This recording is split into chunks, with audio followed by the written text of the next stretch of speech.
Yamin ice cream খাচ্ছিল আর বলছিল, বাহ, আইসক্রিমটা খুব ইয়ামিন হয়েছে। তখন সেই গেছবুটটা ইয়ামিনকে আইসক্রিম খেতে দেখে বলে, আইসক্রিম! ইস, কতদিন আমি আইসক্রিম খাইনি।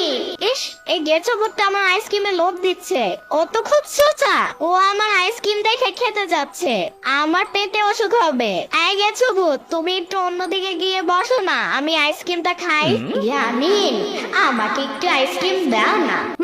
তোমার না মিষ্টি খেলে দাঁতে পোকা হয়, আরো তো এটা আইসক্রিম, তাহলে তো তোমার দাঁত ব্যথা করবে। ইয়ামিন, প্লিজ একটু আইসক্রিম দাও না ইয়ামিন। হ্যাঁ, আইসক্রিম দিতে পারি, একটা শর্তে। তুমি আমাকে ওই ম্যাজিকটা শিখাবে। হ্যাঁ ইয়ামিন, শিখিয়ে দিব। আমাকে একটু আইসক্রিম খেতে দাও না। আচ্ছা নাও, এই আইসক্রিম তুমি খাও, কিন্তু এক কামড় খাবে, বেশি নিবে না কিন্তু। না, আমি তোমার হাতে দিব না, আমি ধরছি, তুমি খাও।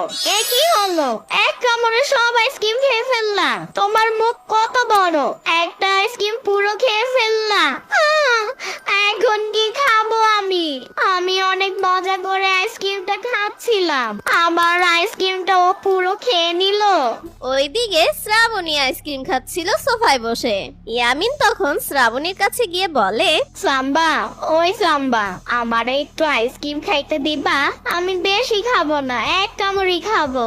ইয়ামিন, তুমি তো ভারী চালাক, নিজের আইসক্রিম